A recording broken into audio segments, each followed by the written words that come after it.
Home Trails podcast presented by me, Ultra Running Sam.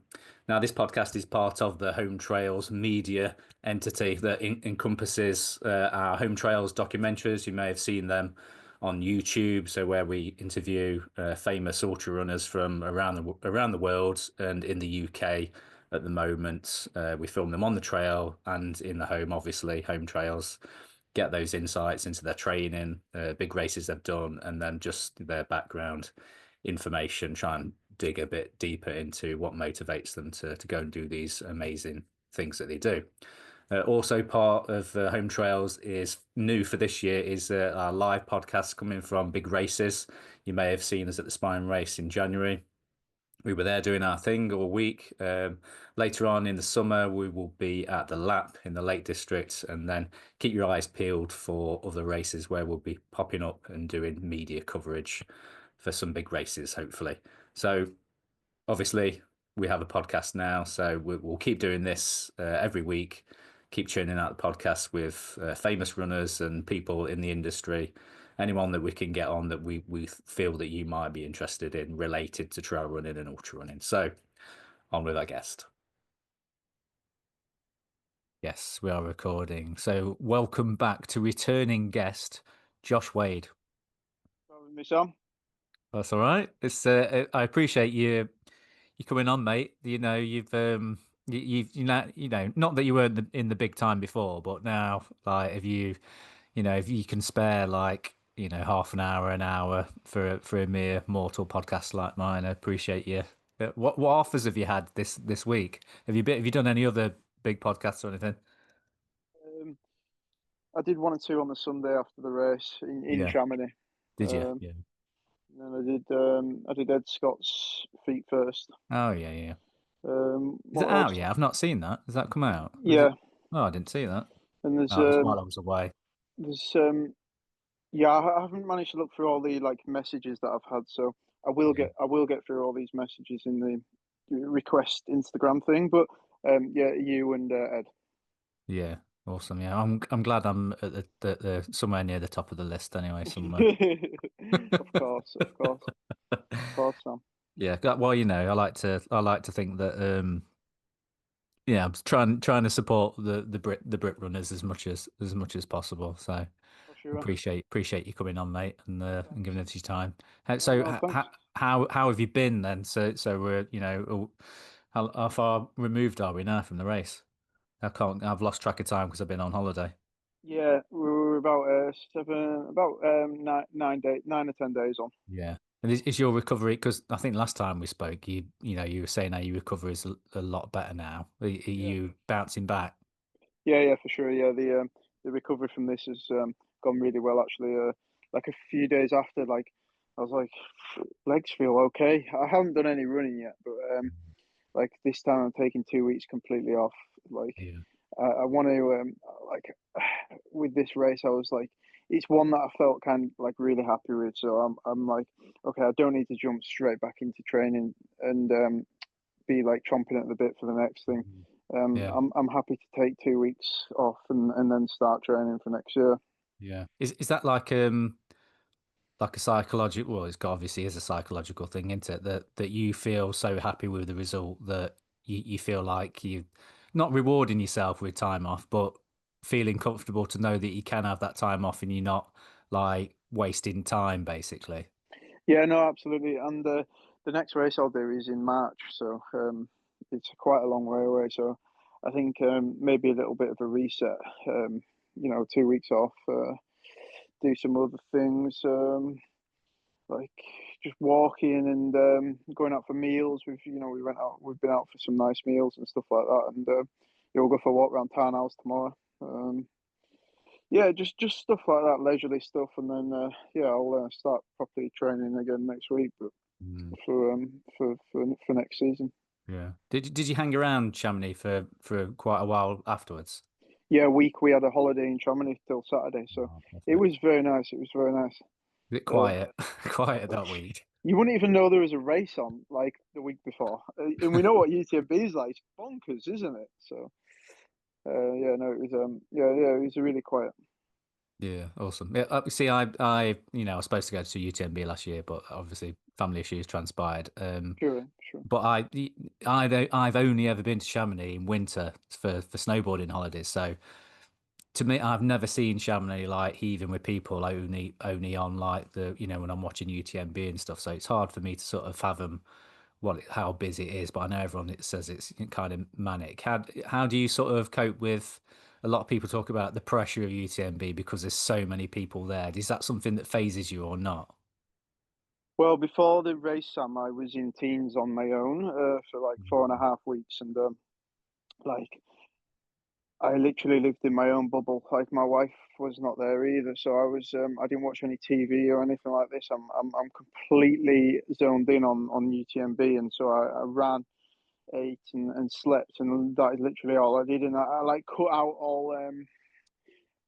I wasn't scrolling social media. Mm. I wasn't on Strava. I was not scrolling anything. I was just literally focused on running and trying to train to my best abilities. And before the race, I didn't have to do any media stuff, so it was really good. So the race started on the Friday. I left teams on the Wednesday, so on the 2 days before, and I was still in this bubble. Went to pick my wife up at the airport, drove straight to Chamonix, slept, woke up, got the bib, and I'm still in this bubble, like not had to do any media. I didn't even talk about the race because I don't even want to talk about the race because it's all Mm. like I've locked it all in. It's all internal. I'm not saying that to my support crew or anything. This is this. I just don't even want to talk about the race. Like we talked about the checkpoints and stuff like this. Yeah.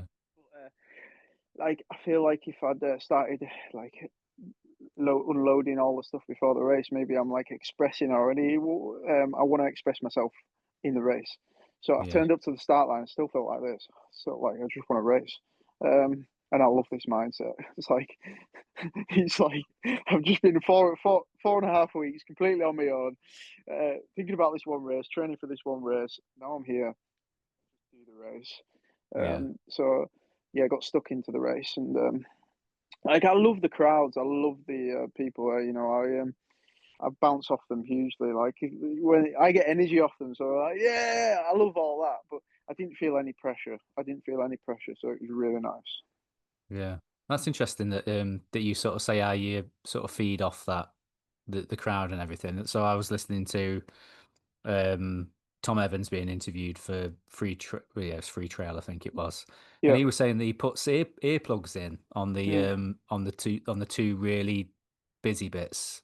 really. What are the two? I can't remember the names of them now. Notre Dame, Yeah, Notre Dame, yeah, and the other one. There's another one. Valacine. Yeah, that's it. Yeah, and he was saying that he'd seen that the pro cyclists do it on some of the climbing stages where where the crowd is like, well, you had it at UTMB where the crowd is literally there and you kind of fighting your way through, and Yeah, the yeah, noise is so crazy because he was saying it sort of it spiked his heart rate even though he wasn't going hard. So mm, he put in earplugs to sort of dull it down a little bit, and that kind of worked. yeah, But yeah. that's not a thing that bothers you then. It is very loud. Like it's like honestly going crazy, and like you say, right here, some people have like chainsaws and stuff without the bar on. It's like honestly, they are going mental. Air They horns, just like for you? The chainsaws were they just for you? Because of your job. here he is, Northern lad from Cumbria. Get the hedge trimmers going. Yeah, yeah, yeah. Hedge trimmers, strimmer, the lot. But The it doesn't bother chainsaw. you. The noise No, doesn't bother no, it does spike, and like you say, it'll spike my heart rate for sure. And maybe sometimes like the effort level, maybe I don't know. I don't know if it makes me effort go up, but yeah, no, I'm okay with that. And actually, like when I was quite late into the race, like 80 miles or something, and I'm descending through the woods, and you can see Valacine, and there's just like loads of heads there. It's you. actually like, okay, they're going to give me a lift. They're going to give me some Mm. energy. I'm 80 miles in. Yeah, you need it. Yeah, Yeah, you need a lift at this point. So they're all there giving you a boost, like, yeah, go. And it helps, like, for me. So. yeah. I suppose everyone's different, aren't they? And Everyone's different. yeah. Yeah. Well, yeah. I think I probably prefer your way of doing things. It's more human. Yeah. Not that I'm Yeah. saying Tom Evans isn't human. Anyway, Yeah. um, yeah. So, how are you sort of feeling now? Sort of looking back on it, do you feel like it? Did you execute exactly how you wanted to? Did everything go how you wanted it to? And is this sort of like you completely at ease with the way that it worked out? Yeah, yeah, yeah. I'm super happy with how it went. I didn't strain the body, like trying to chase anyone, or like maybe in the second half I was like, "Where's people?" But I think the first half's really important, so we don't go too hard. And I definitely did not do that. Like I was in the first half up to Cormier, I was definitely just going off my own fitness level and how I felt. So I wasn't like pushing anything, which was good. And then I was able, like last year, I had stomach problems from the Mm, start to Cormier, and that was the thing this year. Just I wanted to raise that problem, mm, so I would run well from the start to Cormier, and that's what happened. Like I think I got to Cormier like in I don't know, like an hour faster or something like that. So mm, I know if I can run from Cormier to the finish like the same as last year, then okay, maybe I'm on for a good run. And yeah, I felt really strong leaving Cormier, and there's like 50, 60 miles to go from there. So um, yeah, I just felt great from the whole race basically. Obviously, I leave and then I'm like, okay, um, now I want to focus even more on this race. Like, I'm content with that race, but I'm mm. always like, I'm after Yeah. more. It's like it never stops. It will do one day, but try not to think about that right now and just enjoy this experience because Mm. I think you've got to enjoy these moments. And it was a step forward in my career for sure. This race, it was, yeah, yeah, it was, yeah. No, I was super happy with it. Super happy. Mm. Yeah. Yeah, because you mentioned sort of like you didn't have the stress of having to do media and stuff. Do you think that's because people you weren't on people's radar as like a contender compared to other people that was 100% that were interviewed by everybody, every podcast and everything going. Do you feel like that was worked to your benefit that you kind of slipped in under the radar? Oh, massively. Yeah, yeah. Like I would always choose to be under the radar for sure. Like going into the race, you don't get all that pressure and media attention and stuff like that. Whereas, I could focus 100% on the race, and that's exactly what I did. And I didn't have any distractions whatsoever. No, nothing to do or anything. I literally could just focus on the race, the training, the eating and sleeping. So yeah, no, it was good. Yeah, I was under the radar, so it was really good. Yeah, amazing. So how did things feel differently from sort of last year? Because you were was it 10th last year? 11th. 11th, yeah. Mm. So how did it feel? I know you had stomach issues, but last year that was when a load of people had stomach issues, didn't there? Yeah, So yeah. do you think that there was something now sort of this year with how things worked out? I didn't hear any of those stories about people having any, as much attrition and stuff from the stomach. So do you think that was definitely something that was maybe in the water kind of thing last year, and there Yeah, was none of that this year? yeah, yeah. I think so. I think so. The weather was pretty bad this year. We actually had snow Yeah, going over Col de la Seine. Like it's a bit like for us Brits. So yeah, um, British weather. British weather. It was raining at the start, and it was cold through the night. Mm. Uh, I set off at the front, and it felt okay. So I just sort of sat around there, and um, I got to Saint Gervais. I don't know. I was in the mix at the front somewhere. Mm. Like I was in the front pack, and then from Saint Gervais to Contamines, I think I let them go a bit, and maybe I was back a little bit. So then we got into the mountains, into the meaty stuff, the long climbs, the cold weather, and it felt pretty gnarly with the cold weather because you go Mm. up to like 2,500 meters, and it's cold up there at night when it's raining, snowing, and Mm. like hands were absolutely frozen. I had a mid layer on. I had the t-shirt on, then I had a mid layer, and then I had the waterproof, and I was still cold. Wow. Yeah. It was still really cold. Like I didn't want to. We had another layer in the bag because you had to take a extra cold weather kit, Yeah, yeah, and like I would have had that on as well if I didn't have to stop. But yeah. Stop I and think put it on. I think with the stopping, I would have already let a load of people past and wasted a load of Mm, time. So maybe it wasn't worth it. I was happy to just go yeah, over. I think it was like more like the top 200 meters or the top 400 meters or whatever that was really cold. But when you started descending, like I could feel my hands coming back again. I was like, oh, maybe we can open the gel properly. But yeah, it's pretty amazing. wild. What so were you kind of going into it expecting the weather to be like that? Because I know it's obviously mountain weather can change rapidly, can't it? And but we'd seen it with the earlier races and everything like that. So do you think that's why it's no coincidence that two Brits are in the are on the podium? Do you think that there's an advantage, being used to that kind of crappy weather? Yeah. I think the weather will have helped for sure. I definitely think the weather will have helped. Yeah, it's hard to say because if it was heat, yeah, I'm not sure. Like I trained in the heat as well. I Mm. was in this position where I was like, Ready for everything. yeah, I'm prepared for everything. Like my mind was so relaxed about the race. I was like, I've done everything, so whatever it is, I'm ready to attack this race. Yeah. Um, but I just don't think that with this race you can like leave anything out because, like you say, it could be anything on the day. Mm. Um, Could be but red you, hot.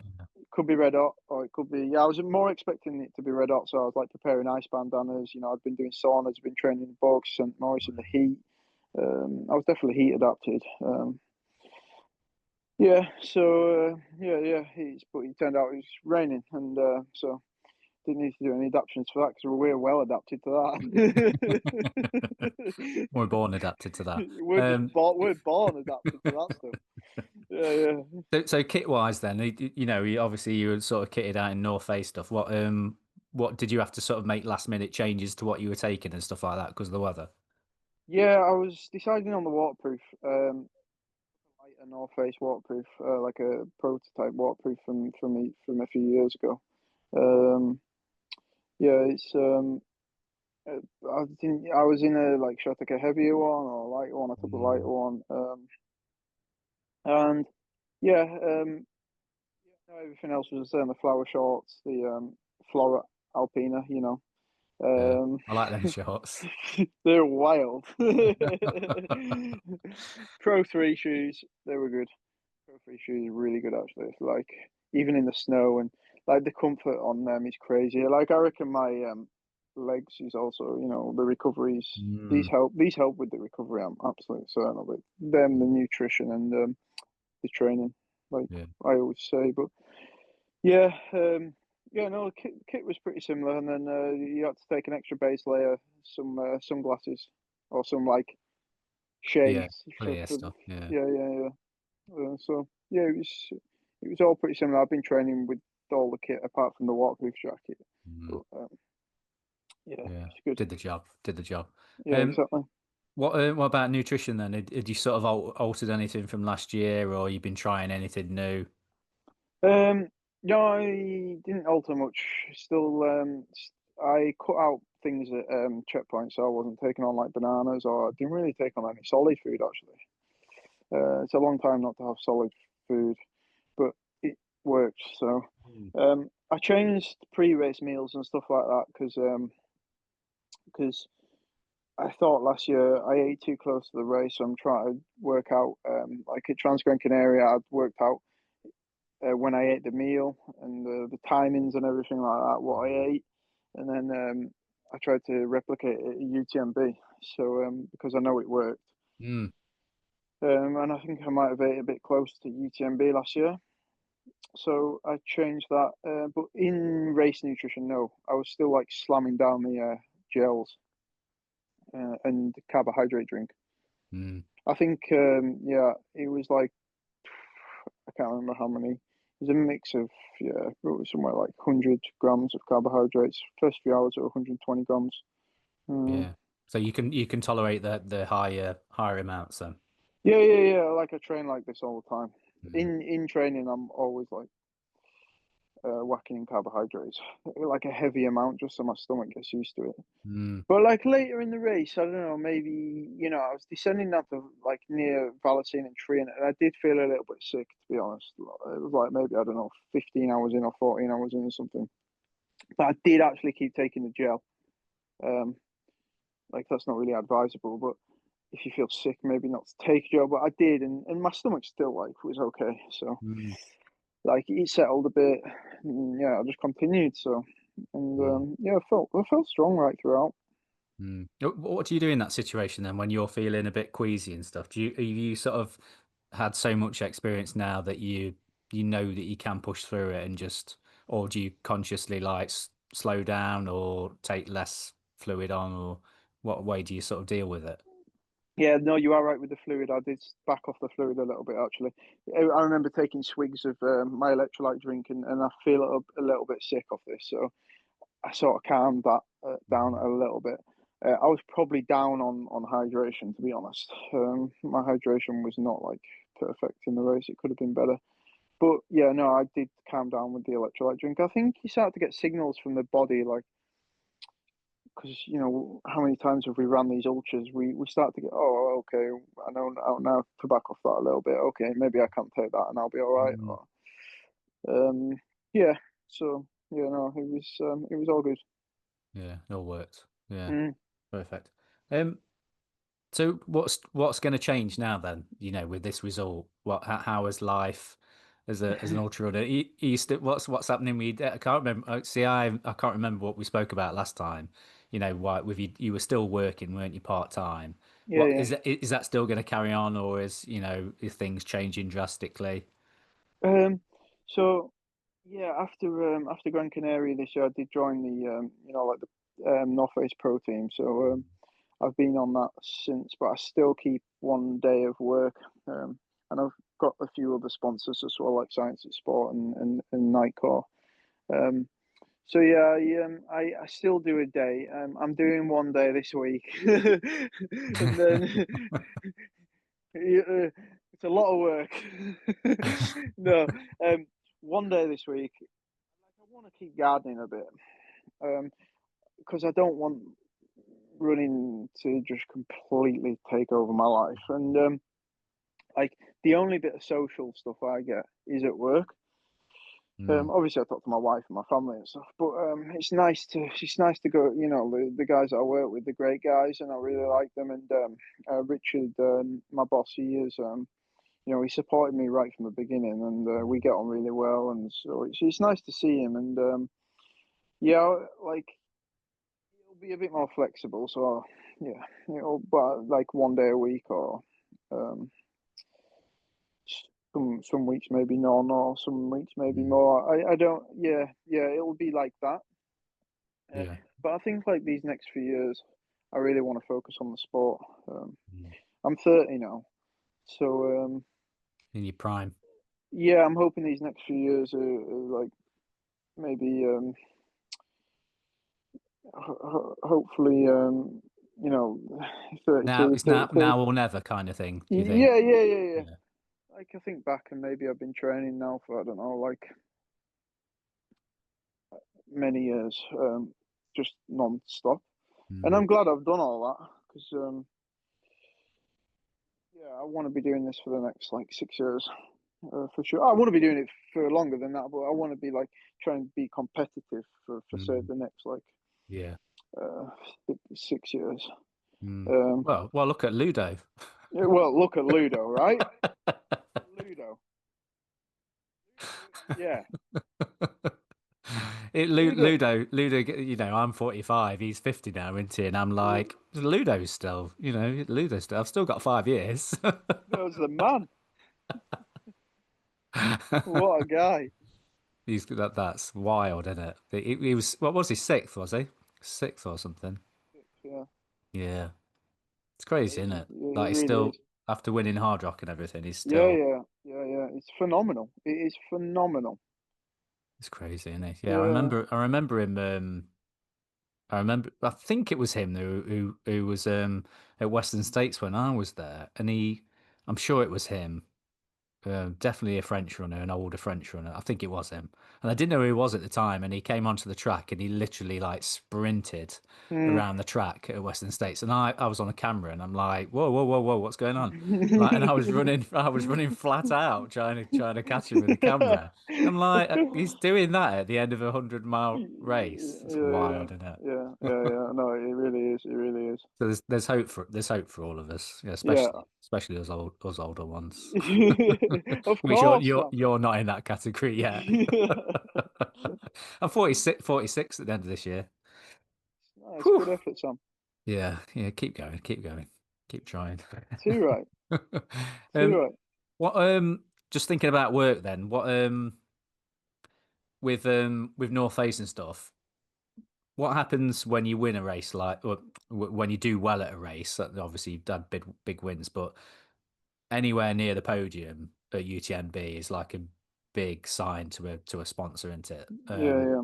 Do you, if you can talk about it, like what, how pleased are they? Is there any incentives that you've got from that? You don't have to share any details or anything. Are Yeah. they like sort of happy to sort of just no, this is me sort of trying to say, did you get a bonus for UTMB? A roundabout way. Yeah. Of course, of course. Um, get like a roll over some sort, so the contract will go up a bit next year. And Nightcore gave me a bonus as well. So yeah, it's good. And North Face like super chuffed, you know. North Face are really happy, and I love being part of North Face team as well. They, like North Face, you know, have supported me from Yeah. the for years, and they believed in me. Mm. Uh, so like you know, yeah, I'm super chuffed to be part of their team, and yeah, no, they're really happy. They're really happy. Um, yeah, I was talking to them before. I'm going on a photo shoot next week Photo shoot. to California. Oh, amazing. And then You better have your hair done. oh, you can't. No. We can't do anything. We got to leave this. Your Um, signature look. exactly, Sam. Yeah. Yes. Wow. Yeah. So you going for like you going for a week or something or Something like that. I think like 6 days or something. yeah. Oh, that'd be cool. Um, In the mountains somewhere. yeah, yeah. Somewhere in the mountains. I've never been to California, so that'll be pretty cool. Yes, I've only been that one time when I went to Western States, and I absolutely, I'm like, I was born in the wrong place. I was like, Really it's perfect. Yeah, just nice. like the scenery is like unbelievable, and you got everything there. You've got the coast, so you could be surfing. That's what they will say with California, isn't it? You could be surfing in the morning and snowboarding in the afternoon. Like Whoa, everything's so close. that is And so cool. that always appealed to me when I was younger, sort of thing, that was where I probably should have grown up or Nice. probably should have gone and visited a long time ago. I know one of my brothers, my oldest brother, he went to California a lot because he had a mate out there. And I don't know why I never went with him. But it's just trying to convince, when I came back, trying to convince my family, it's like, we've got to go to California. And I'm like, I'll get him there. I will get Yeah, him there. But you'll get you'll love it because the scenery is just like immense. Those mountains, so cool. nice, Yeah. nice, nice. So does this mean that you're sort of revving up for Western States then? No, Sam. No. Western States for me. Um, far too runnable that Well, surely surely you get off. You don't you automatically get a place at Western States with UTMB or CCC. Yeah, if you it's come, I think so. Top three CCC, I think, or top two. You top yeah. three. I don't know, but yeah, you get Western States qualifier. So Mm, if I got a qualifier, I'd probably go. To be honest, yeah. it's like a famous 100 miler. So of course I would do it. Hard rock is like Mm. on my list. That's up your street, isn't it? Hard rock. Yeah, for Yeah, sure. Hard Rock and Grand Raid Reunion. yeah. These two are two that I really want to do as well. Um, yeah, Yeah, you do well at Grand Raid. Yeah, I saw today. Francesco Poopy's taking his Western States ticket. Yeah, yeah. Yeah, to Western States. That'll be I wow. If he can't- takes all that speed to Western I know. States, Yeah, I can't whoo, wait to see. I can't wait to yeah, see what he does because he was so fast once he hit Canyons last year, and then he didn't take the ticket. And everyone was saying, you should have took it, and he was like, no, I'm doing things my way, and I'll go when I'm ready. And he's just literally he's going next year. Yeah, looking forward to see how he does. That's going to be yeah. good. That will be good. Um, so during the race, then were you sort of? I know every time I looked, you were there at the front. Did it fit? Did it feel like that? Were you sort of there? You felt you knew from the start you were sort of in contention. Yeah. I knew when I set off, I wanted to be competitive for sure. So I want to be up somewhere near the front. Then do you know Thibaut Garivia? He's won CCC and I like know that Transvolcana. name. He's Yeah. fast, and he appeared when we dropped down. I can't remember what the checkpoint's called, but yeah, you drop down there, and then just as you're about to go up Col de la Seine, uh, we started running together, and maybe I was a bit stronger on the climbs and he was a bit stronger on the descent. So he was like following me up the climb, and then he would take the descent, and I would follow him down, and we spent about 5 hours together. So then we did the long climb, and then we went down to Cormier together, and then we left Cormier together. We did the long balcony trail, and then I only pulled away at the long climb, Grand Col Ferret. So there, I didn't know how the race was. I was expecting to come like sixth, seventh, or what. I think we were in sixth and seventh, or Mm, we are in seventh and eighth, something like that. But like when we're going across the balcony trail, it's early morning and there's head torches, and I can see the head torches in front. So I knew we're not like, and I'm mm, asking the people like how far are the people in front, and they said first was only 20 minutes. So I knew that we're in 20 minutes mm, of first place. So all these other like 5 people or 6 people have got to be just not far. mm, Um, and obviously we can see these head torches. Left, you go down to the checkpoint from the balcony trail. Got into the checkpoint there, and I had a caffeine gel. Um, I think I had some Coke. I felt good, so I'm ready to like. This is the longest climb of the race, and yeah.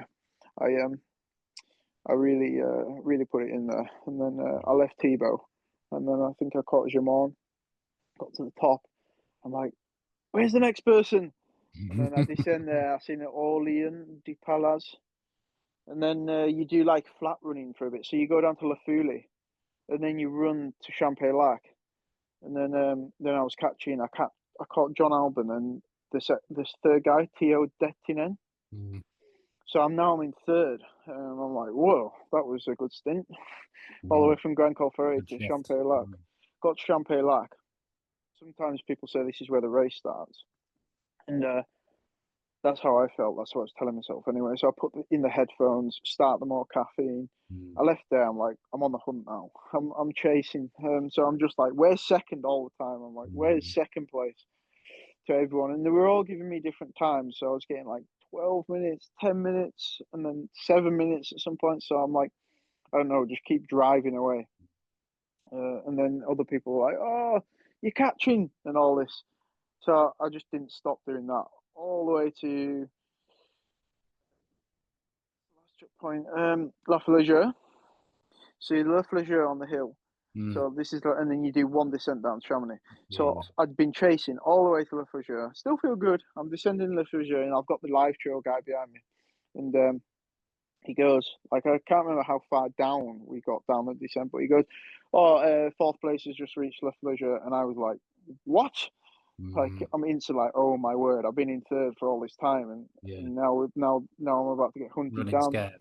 Yeah, so now I'm like, right, we just got to. This is everything that I've got right now. So I'll just like, how much pain can my quads tolerate right now? So yeah, I had to give it everything on that descent, and I wasn't comfortable until I got into the town. Like I was still like just giving it everything, and then I got into the town, and I said to him, "How far back is he?" And he said, "Oh, you're all right." And I'm like, so then I could enjoy the atmosphere in Chamonix because I just didn't know. I was expecting him to come behind Yeah, me and we yeah, were like yeah. going to start having like a sprint finish or something. Oh man. and That's I didn't want stress. that. I didn't want that. So I'm like, okay, now I just enjoy Chamonix and the crazy town. What about in front of you, like Ben Demon? What how But did you know sort of how far ahead he was, or were you still on the hunt?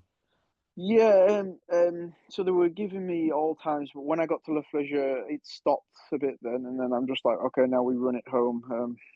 I think Ben came in like, did he do 1951 or two, and I did 12. I did 2005. Yeah, I've got it Then here. the 19 Tom Evans 1918, Ben 1951, and then you were 2005. So you're like 15 minutes basically, isn't it? Yep, and the fourth he did after, right? I haven't got how far behind. Yeah, in the end, did you know how far he was behind you? Yeah, 10 minutes. 10 minutes. He did 2015, so I Yeah. was pretty safe. Yeah. Yeah. That's But still close though, isn't it? Like in oh, a it's in a race of crazy. that distance, it's It's a quite mental, isn't it, to think that you've all covered that distance and that elevation and everything, and yet you're still all like within 20 minutes of each other. it's Wild, isn't it? it is honestly, Sam. It's wild. This Yeah. is like when he was chasing me down, or when I heard he was coming. There's like part of me that really loves that because that's what I'm there for. Yeah. I'm there for them to apply the pressure, and I'm there for the competition and stuff like that. So I was like, I'm loving this, but I'm also running a bit like I don't want to let go a third, and I don't want to see him either. Yeah, yeah. Like, because if I see him, we're gonna end up like racing. Yeah. 100, we're 105 miles into a race. Oh, I've got man. 33,000 feet in my legs. I was like, I don't want to have to be doing sprint finish right now. I was up for it. Yeah. Yeah. um, and then after him, Sam, I think the other guy was like 10 minutes as well. It's like, Wow. it's crazy, this race. Mm. And yeah, that's what it's exciting, right? It's exciting for the sport as well. That Mm. times are getting like Yeah, it's getting closer, isn't it? So like some like in few years, but not a few years back, quite a few years back, there'd be massive gaps, wouldn't there, between like first, second, and third and stuff like. And that now it seems to be everyone is kind of bunching up a little bit at the front, aren't they? Which makes it so much better for the spectator. I suppose it's not always like the kind of thing that you want in a race, is it? If you're running. But no, then I no. suppose, yeah, if you react really well to that pressure, then you're probably getting more out of yourself, aren't you? Yeah, yeah, for sure, for sure. I think, yeah, yeah. I think like because he told me he was there. Maybe I wouldn't have run 20:05. I might have run 20:08, or I might have run Yeah. 20:10. So I think I might have gained like 5 minutes just by running Mm. faster. But Stress. yeah, yeah, yeah, yeah, Amazing. exactly. So what are the plans then for? So you're not racing until when? Is it March? Is it? Yeah, March. Yeah. Yeah. So what are you thinking of doing now then? Are you sort of gonna have a real slowdown? I know you said you're gonna have 2 weeks off and everything, but are you gonna sort of target things in between that race, or are you just gonna just get into a block again? Yeah, it's I'm really trying to figure it out actually, Sam, because like I'm thinking like, UTMB, Transgran Canaria, how many times can you do these races a year and really go to the absolute Mm. rinse your body Yeah, basically, yeah. like over that distance because it's such a long way, and I don't know how many efforts we can give like that a year. So next year I'm only planning at the moment is Transgran Canaria and UTMB, and just training otherwise, and I will do something between. I will do something between, but I don't know what yet, and yeah. It's nothing from now till Transgran Canaria, just training. Yeah. Like I'm definitely a guy that just loves training as well. So That's an easy option, then, isn't yeah, yeah, yeah. It's like and right now I'm like, whoa, I've got months of training. This is Yeah. great. Um, Yeah. I could do some races. Might do some races. Like if the races fit into the Mm. training, like yeah, I'm wanting to improve as much as possible. So racing is more like a you do the race or you do the training and improve off the Mm. training. So I'm always there with the It's a training and bit of a balance, isn't it? Because you want to keep yourself interested, don't you? But then I suppose if you love training, and I'm like this as well. Like if I'm healthy, then I love nothing more than having a goal in the distance and just training for months on end for it, and just being comfortable, just being in that mode of training. I But agree. yeah, but like you say, like how many people have done, you see people try to do the Western States UTMB double, don't you? And most people fall apart, don't they, at UTMB? Yeah, So you're quite right, aren't you? How many of these big efforts have you actually got in yourself in a year? And they're yeah, like, people that are trying that are at the top of the game, aren't they? And if they can't yeah, do it, yeah. then what chances has anyone else got? Yeah. Yeah, no, I absolutely agree. I absolutely agree. And Mm. I think also, we need, because it's getting so competitive, like we were just talking about the times and stuff like that, we need to be in the best shape we can be in for these Mm. races. And if we keep racing, we've got to taper, then we've got to do the race, then we've got to recover, then we've got to do another training. But it's like, we need to be training really well for quite a while to get into great shape and then do the race. So, yeah, especially with it getting more competitive, Mm. Yeah, which but is great. yeah, that's the kind of motivation you need into is knowing that. Yeah. So are you one of these that are, comfortable running against the top names? Do you not sort of, you don't get phased by big names in races at all? I'm always after strong competition. Well, you are going to be one. You are the big name now, aren't you? No, so I'm always like competition up. yeah. I'm always It's up for like a competitive ultra. it's good. It's good to hear your name being mentioned on like like big international podcasts and stuff. Like hearing your name being thrown around now. Um, like you're not like the inside secret that we've got anymore. You're like everybody knows who you are now. Thanks, Sam. Have you had any sort of offers for? I know we've sort of discussed this at the start, didn't we? But like offers of international kind of podcasts or interviews like that. Um, I did two on. So I did. You'll know I run far. Yeah, yeah. I run far on Sunday, and I did one for Eurosport as well. So Oh, you'll probably amazing. that'll be on TV in a few weeks. Yeah, Um, yeah, they were the two I did in Chamonix. yeah. So you're not going to let this fame go to your head or anything, then? Hell no. I'm still, yeah, no, no, no. Like, I do it for the love of the sport for sure. Yeah, Like, I genuinely just love the sport. So, yeah. yeah, like that ain't gonna change. Mm. But has it kind of changed, like as far as like people recognizing you, like because of this race, like like after the race and stuff at Chamonix and stuff like that? Did you have more people recognizing who you were or anything? Yeah, yeah, yeah, yeah. I thought that was crazy. Like people wanting photos and stuff like that. Like after the race, when I'm just walking through Chamonix, like, thought that was pretty Rock cool. star. Yeah. Yeah, no, that was yeah. Amazing. It's great to see you getting the recognition. I think I'd put a post up Thanks, Sam. after your race. I don't know if Did you you? I remember if you saw it. It's I'll like have a look. finally the recognition, the international recognition that we've all known. Basically, we all knew how good you were, basically. But it's great to see the sort of international recognition that you're getting now for your abilities. Yeah, Thanks, Sam. No, I really appreciate it, man. Thank yeah, you. it's good. Yeah. So what's next then? Just pile yourself into training then, ready for this next race. Yeah, yeah, yeah.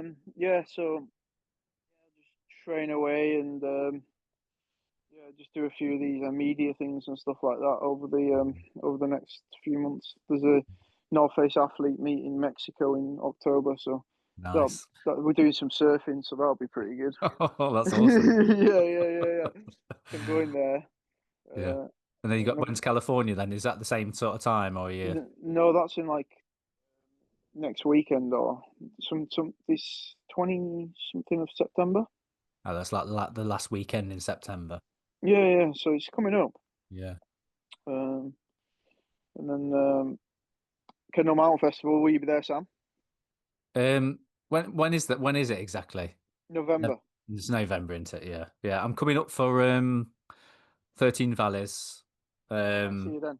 yeah, I'm doing a podcast in residence like I've done for the spine race and for the lap, where I'm going to be there all weekend and just get as many interviews as I can. So if you're around, mate, I'll grab you for an interview. You're not racing, are you? No, no. No. When is it? It is. It's that's. Oh, actually, that might be the weekend that you're. That might be the weekend you're away. It's the 20. Is it the 28th? Not 28th. What are we on? The 20. Yeah, 26th, 27th, 28th. Okay. That's 13 valleys. Yeah. So it's Uh, hard to know. It's hard to know where you are, isn't it? You're like, oh, I'm in California. I'm in Mexico. yeah, I don't know what week it is. I don't know. Am I going to Mexico this week? yeah.